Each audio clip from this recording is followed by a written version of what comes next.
Motors Hypercar CEO Summit. We have an amazing hyper panel today, and I'm honored to have them all here. Let me just go down the list. Haldora Koenigsegg is the COO of Koenigsegg, Jim Glickenhaus of Glickenhaus, Mate Rimac of Rimac, and Neil Briggs of BAC. Thank you all so much for coming today. So I think the idea of a hypercar, we had sports cars, and then we had to rename cars that were even more expensive and faster, supercars, and then we have hypercars. What is a hypercar? And some of this is just semantics, but what sets each of your cars apart from anything else on the market right now? And I'll start with you. We are really even calling our cars mega cars. And, mega cars? Yes. Okay. Because the hypercar was not enough. Too common. Hypercars are too common. To explain where we were going with the 1 megawatt of power that we had in our first on the one-to-one. But of course, I mean, we are the pinnacle of engineering art, and we do groundbreaking technology and both within all areas: car design, composites, mechanics, engineering in the engine. I mean, there are so many levels that we excel in, and we also drive technology for more common cars, which is very important. It's not only toys for rich people; it's also driving the technology forward, and I think that's important. Although it helps to be rich for a $3 million car. It helps, it's of course necessary, but in the beginning, all technologies are expensive. Right. And we should all be thankful that we have rich enthusiasts that want to share our passion and pay for this technology so that all of us can get use of it in the future. And Jim, what about you? How would you define your car, and what sets it apart from everything, even the sort of one-off LaFerraris of the world that the major manufacturers are making? We're really at the total opposite end of the spectrum. We make sports cars. I mean, the car that you saw there with restricted horsepower, 440 horsepower, and 165 kilos of ballast, did a 633 at the Nürburgring. We build race cars, we race them, and then we make them road legal. Now, we are unique in one way. Due to the regime change that happened in the United States 2 years ago, when President Obama left and this other person came in, the first thing he did was he fired everybody at the EPA in Nizza, and there was no one there. And there's a magic rule in the United States that if you petition the government, they have 90 days by law to say yes, no, or do nothing. And if they do nothing, your submission is accepted. So we took the FAST Act and we submitted 8 cars, none of which existed.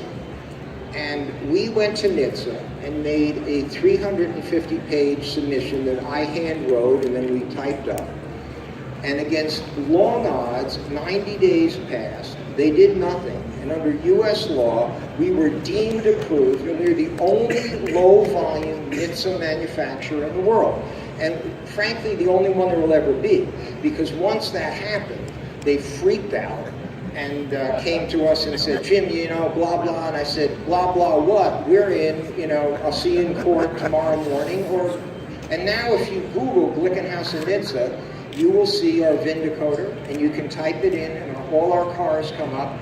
So for some very bizarre reason, we are not required to have airbags. We are not required to crash test. We have no federal motor vehicle safety. We are only allowed to make 325 cars a year, and you have to sign a waiver. And when my wife saw the waiver, she said, Jim, no one will ever buy one of your cars. It says, basically, this car can kill you, it will kill you. That it can kill the passenger. If you don't put on your seatbelt and get a Darwin Award by an act of Congress, you can't sue us. So we're really a quite different company. We build race cars, we make them road legal, and we drive them. You know, there are a lot of cars you see in this building. I'd be willing to bet that we are the only car on the stand that drove from our factory down the West Side Highway in bumper-to-bumper traffic with the air conditioner on, and there's a picture, and you can see it on the net, and we drove it in here. There was no truck. The guy said, "Where's your truck?" I said, "No, we're just driving in," and we got in line and drove it up here and drove it on the stand. Monte, speaking of emissions and safety, you have the C2 here today, which is your latest generation. Tell us about what electrification will mean to the idea of a supercar and a supercar experience. And if it's not that roar of the engine and that feel of the engine, and it's just pure speed, what will it be? First, thanks Jim really for a cool story. Really interesting to listen. So I started the whole thing because I didn't want to create just an electric version of a sports car just to make it electric, but actually to use the potential of electric powertrains, because I believed like it's difficult to get yourselves back in the mindset of 10 years ago when electric cars were considered dull and slow and ugly and something that you don't really want to have. So I was wondering why is that? Like, the electric motor is such a great machine, like why is nobody utilizing it to make a car fun and exciting and so on? So I started by doing this in my garage, building a E30 1984 BMW into an electric car, which I used to beat the crap out of gas-powered cars on racetracks, and broke 5 FIA Guinness World Records with that car. And then I wanted to design a car around the potential of electric powertrains, really to use the packaging and everything. So the C2 is basically the embodiment of that, so where all of that is in one car, all of our experience, all of our know-how, and where we want to show what we as a company can do, but also what electric cars can do in general. And that they can be better in almost anything than combustion engine cars. Of course, there are different preferences. You know, I'm a petrolhead as well, so if I had a garage with 50 cars, probably 45 of them would not be electric. Yeah. Because, you know, it's just, you know, I think when people think about electric cars today, they see that things have changed, there's performance coming and so on. But, okay, noise, there is some noise, it's just different.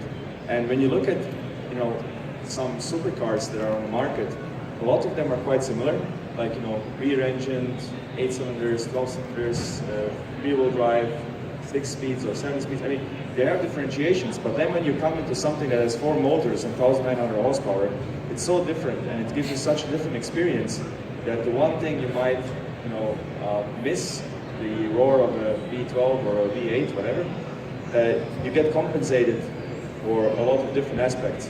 And that's what we want to show, like really, that it can give advantages that are very different that you can do things that are not possible with traditional powertrains. And you know, when we talk about, Neil, when we talk about the experience of driving and the idea that so many cars today have become computers and the technology is so good and the engineering is so good that you're basically removed from the process of driving. What I love about BAC is that it kind of seeks to bring that back, doesn't it?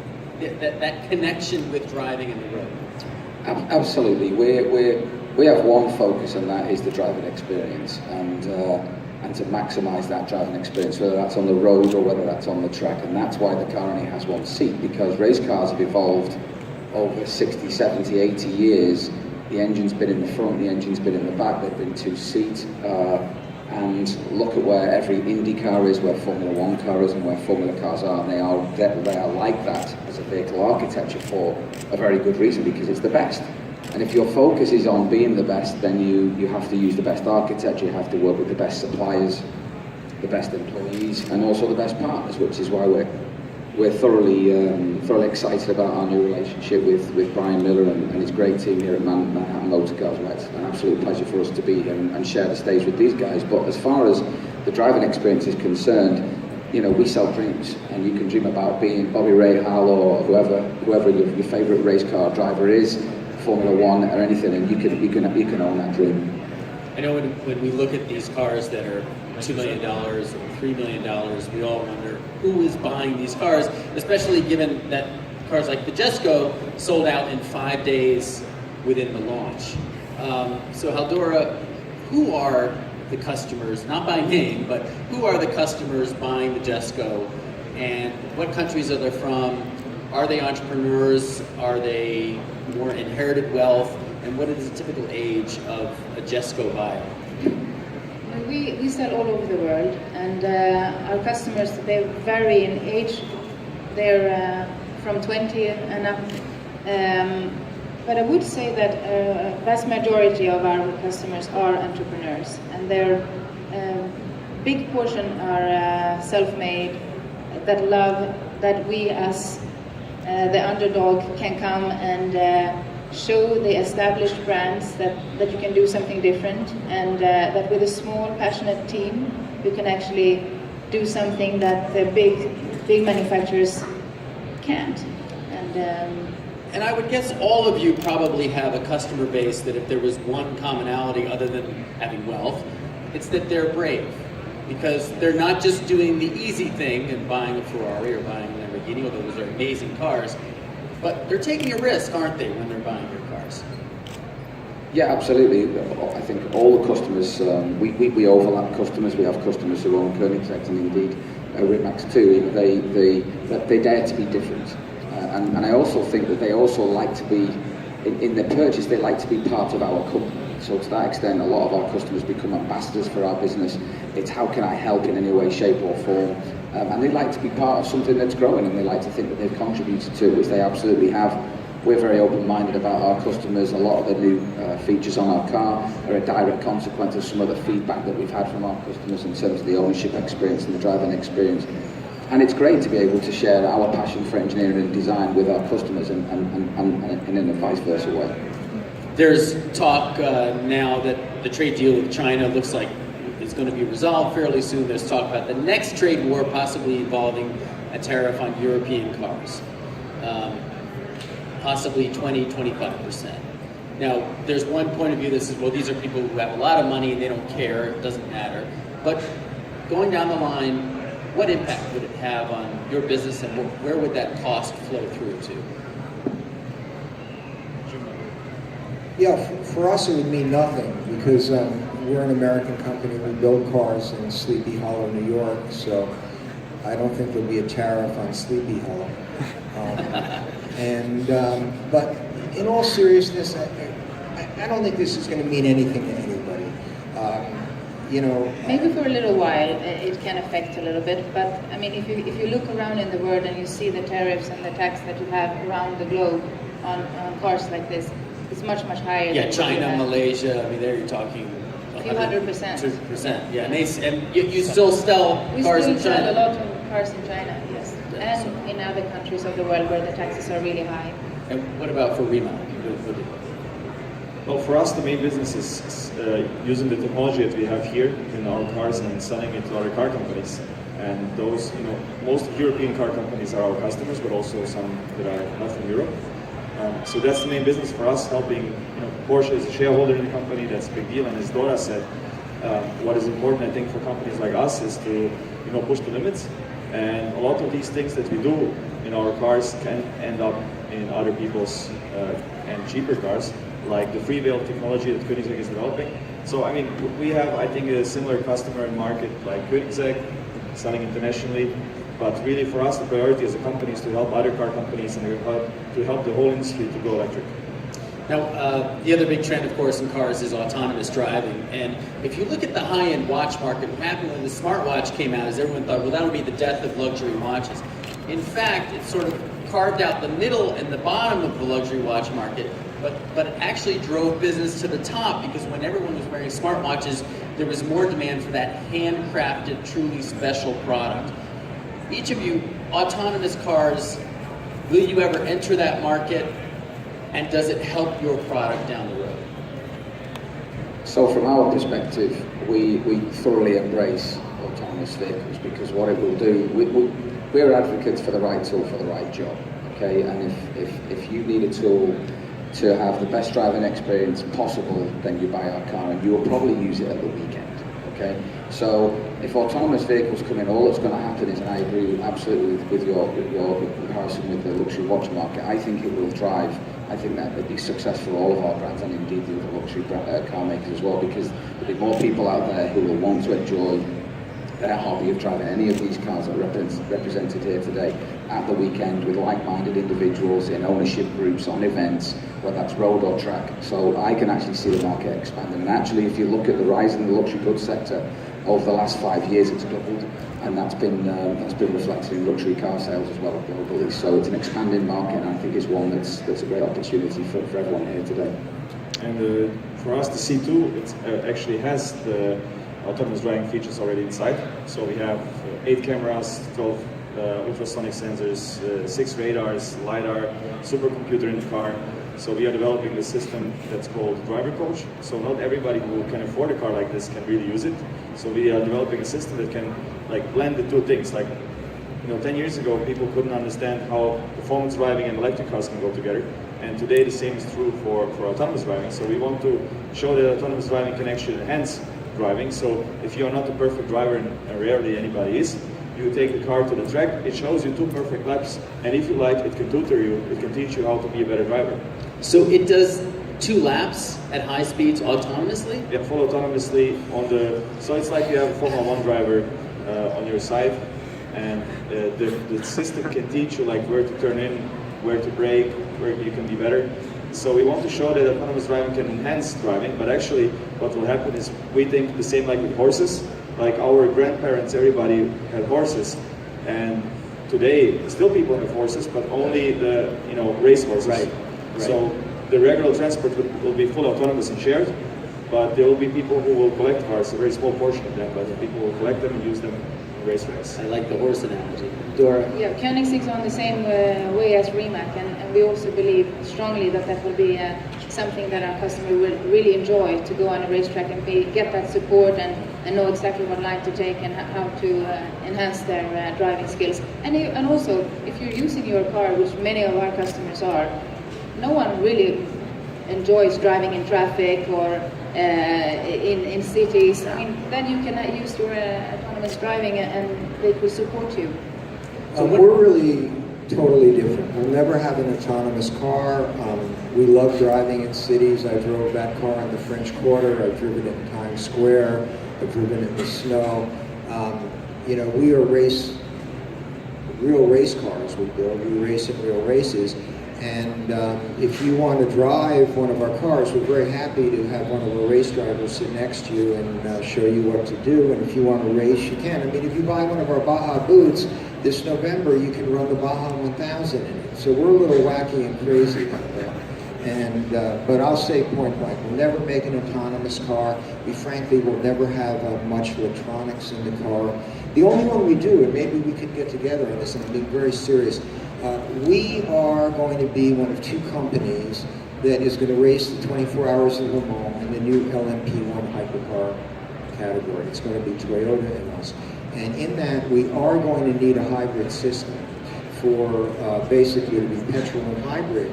And this does interest us, and maybe we should talk about it. One quick question. I know we're running short of time, but one of the big trends when you look at wealthy collectors is a move away from buying things toward experiences. And Dora, we were talking earlier about the Ghost Squad, and that with a lot of these brands that are truly special, buying the car is part of the value, but maybe even a greater value is being part of a club or a community where you meet other people who are passionate about that and sort of similar to you. Yeah. And how are each of you building, whether it's through social media or events or special drives, building a community that will be as valuable, if not more, than the thing itself, than the car itself? When it comes to the Jesco, we could see that we have a lot of recurring customers. Show people your pin, by the way. Yes, this is the Ghost Squad. The Ghost Squad. Ghost Squadron. So this pin is worn proudly by our employees and all of our owners. And I think the community and the extended Koenigsegg family is really, really important for the brand. And we have driving events, we meet at shows like this, and we know that our customers, they come together and meet without us as well. And I think it's we can see that our customers are coming back and they're buying other models from us. So the camaraderie, the community is important, and they're great businessmen and women that share a lot of passion for cars. Neil, what about you? Is that happening around BAC? Or? Yeah, absolutely. We're very fortunate that we do various different events. It's organised by the chairman of our owners club. Actually, they've just taken over our organising our events. But we do some really crazy things. We go to places like the Isle of Man. They close the roads for us. They do a whole bunch of stuff, and it's the playground for the owners for 4 days. We're doing 4 days in the Alps this year. We're doing an event that's actually owned and hosted by one of our customers called the Best of Italy. It's a 26-kilometre stretch of road of what once was the Millimiglia section, and it's just great because it's a celebration of anything with an engine. Our owners all get together. And they're meeting new people all the time. They share the same common interests, common goals, common values, and they become great friends. New friendships are born. It's great to see. And Mate, is that happening around Rimac as well? Well, for us, I think there is an interesting development where people who are interested in supercars but wouldn't have bought a combustion engine car because it doesn't fit to their lifestyle or their image. It's opening up now, like to own a hypercar or supercar. But I think we are still a fresh brand, and that's why we are here, and we work with Brian and Miller Motor Cars and our other dealers to get established. Koenigsegg has by far the biggest following, and building it 20 years, and this is a marathon. It's not a sprint. It takes time to build the customer base and to get your name out, and it takes every year in Geneva. Everybody knows there will be a bunch of brands that will appear, and then next year they will disappear. And it's difficult to be and important to be there, all the time, show new things, delivering your promises, and that's how we build the brand. And it's really a long-term game, and we are still in the game quite short. So yeah, we have to work hard to establish the brand, like Koenigsegg did in the last 20 years. We offer a lot of wacky, crazy experiences. You can buy one of our cars, we'll put you in the Baja 1000. If you come to the Nürburgring at 3 in the morning, we'll walk you through the pits and the mud with 50,000 fans. If you wear an SCG jacket, you will not get out of there sober. Our Baja boot, you talk of adventures, we're going to start at Times Square, we're going to drive up to Alaska, we are going to put pontoons on it, we're going to cross the Bering Strait, go to the Road of Bones, go to the Trans-Siberian Highway, and drive to Paris and have dinner. Now, we've invited every SUV manufacturer in the world to join us on this, and it'll be interesting to see if any do. But these are the kind of things that we do, and it's a very important thing. I mean, people come to the races, they watch us race, they come to the factory. We've had people come and move into the factory and help us build cars. I mean, so we're very small, and we do a lot of crazy things. All right, well, I know a lot of us aspire to join each of your squadrons someday. Thank you so much for being here and for bringing these amazing cars, and thank you all for joining us. Thank you very much. This is Pam from NortheastWheelsEvents.com at the 2019 New York International Auto Show. For more cool events like this, make sure you check NortheastWheelsEvents.com, SoutheastWheelsEvents.com, UKWheelsEvents.com. While you're there, post and share your events. I'll see you at the shows.